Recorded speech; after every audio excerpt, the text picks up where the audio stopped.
Life Football Asset Management. Mon associé de l'époque était un ancien footballeur, donc ça faisait sens qu'on place le mot football dedans. Life et Asset Management, on voulait regarder la carrière du sportif, mais dans son intégralité, c'est-à-dire à la fois sur sa communication, son sponsoring, mais aussi sur préparer par la suite sa vie future, parce qu'il ne faut pas oublier que la carrière d'un athlète est très courte, donc il est extrêmement important de pouvoir gérer tous ces aspects-là pour l'athlète, pour qu'il puisse se concentrer sur son métier et être le plus performant possible. Asset management, forcément ayant travaillé dans la banque et comme courtier financier, je mets à profit cette expérience-là parce qu'on sait que dans certaines disciplines sportives, il y a énormément d'argent, ce qui veut dire qu'il y a énormément de sollicitations, de tentations, et malheureusement on le voit chaque année, des super athlètes qui finissent à la banqueroute. Donc à travers cette thématique, on essaye de protéger et de préparer au mieux la vie de nos athlètes. Comment construire la communication d'un athlète, savoir trouver l'essence de qui il est, ne plus valoriser forcément que la performance, mais plutôt la personne, et trouver le bon axe pour créer de la sympathie autour de lui, trouver les bons sponsors qui soient fidèles à son image. Donc c'est extrêmement intéressant. C'est celui qui négocie les transferts d'un athlète d'un club à l'autre.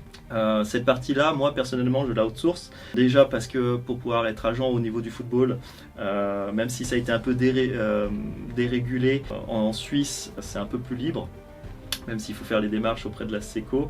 Il faut savoir qu'en France, par exemple, il faut le diplôme d'agent. Donc il faut montrer patte blanche et aller faire les démarches auprès de la fédération.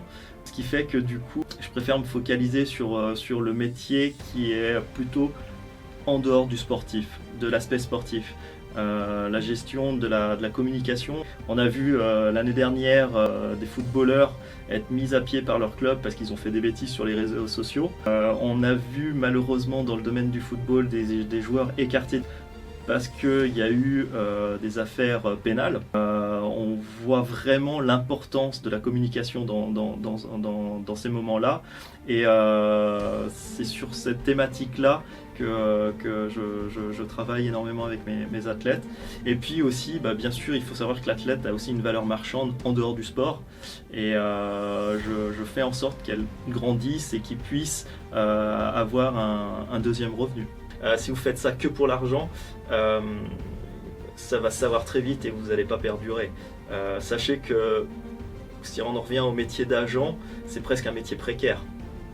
On a l'image de l'agent avec son cigare et sa Ferrari, mais ils sont 3 ou 4 dans le monde comme ça. Le métier d'agent, c'est vous allez avoir froid au bord des terrains, vous allez devoir avancer beaucoup de frais, parce que les déplacements, ce genre de choses.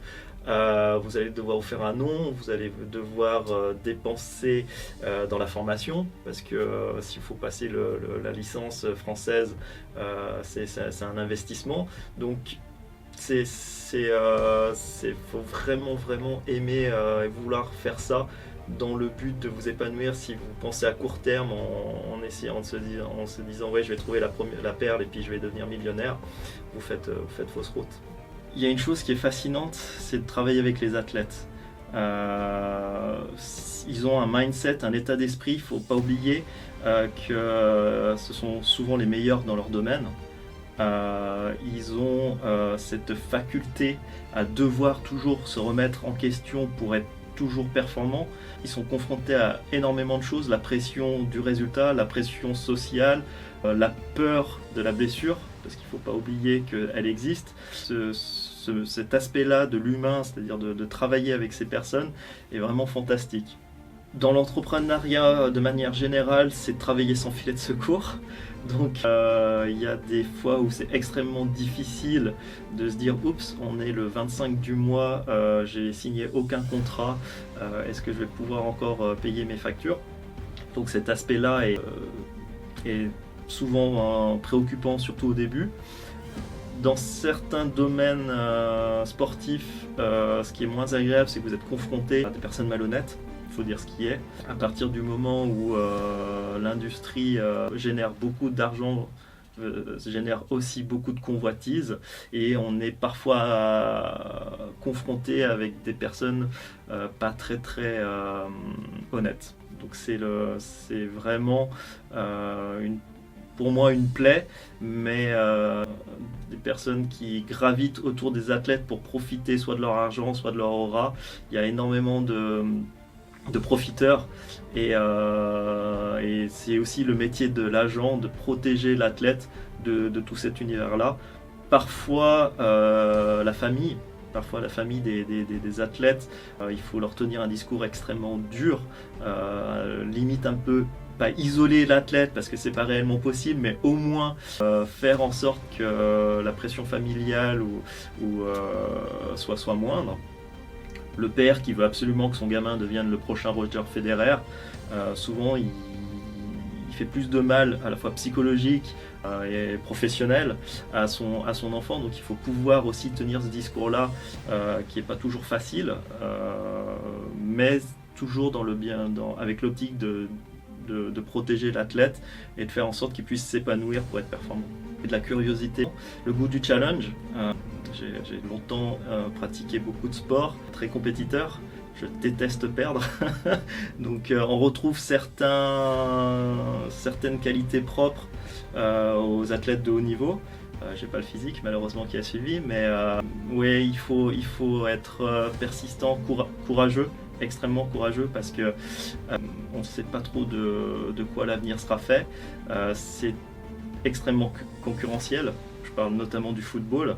Il y a énormément d'agents, tout le monde rêve de devenir le prochain Raiola, et puis surtout il y a tellement d'argent en jeu que ça fait rêver. Donc du coup il faut avoir les épaules assez larges, se battre, et surtout avoir l'humilité d'apprendre de ses erreurs, parce qu'on en fait tous, et malgré les erreurs, malgré les échecs, toujours garder la ligne de mire de vouloir y arriver et de continuer encore et encore à rebondir. Alors, pour les étudiants, bien se renseigner au niveau de l'école, les différents cursus. Est-ce que vous êtes plutôt quelqu'un comme moi de communicant, et à ce moment-là une école de marketing sera peut-être plus intéressante et plus formatrice pour ce que vous voulez faire. Si vous êtes plutôt pédagogue ou ce genre de choses, devenir coach par exemple, entraîneur, ça se prépare, il y a un diplôme d'entraîneur, donc à savoir vous ce que vous avez envie de faire et là où vous êtes bon. Même constat pour une personne professionnelle qui voudrait se réorienter, peut-être commencer par un bilan de compétences, savoir les domaines où ils sont bons, ce qu'ils aiment faire. Pour quelqu'un qui voudrait se réorienter, pareil, aller voir les professionnels, les ressources humaines, pour pouvoir vous conseiller, vous guider vers quel organisme pour pouvoir vous réorienter. Et puis surtout, je pense que la question principale, c'est de garder la passion. Il faut vraiment aimer le sport et la discipline vers laquelle vous allez vous tourner. C'est comme un athlète sur le terrain. Vous pouvez pas mentir, et ça va se savoir si vous n'êtes pas passionné, si vous n'êtes pas à 100%, voire même plus, derrière ce que vous voulez faire. Donc c'est surtout ça, aimer et être passionné par la discipline. J'espère monter une écurie assez large, assez variée, dans plusieurs disciplines. Peut-être aider des clubs de mon pays d'origine, le Vietnam, à se professionnaliser, promouvoir le sport féminin. Mon premier mandat ici à Genève, ça a été le Genève Volley. Je pense qu'il faut vraiment qu'on fasse un effort pour promouvoir, médiatiser ce que font ces dames. Elles le méritent. Donc c'est ça mon objectif, c'est d'avoir une écurie qui soit assez variée, assez large, et autant d'hommes que de femmes.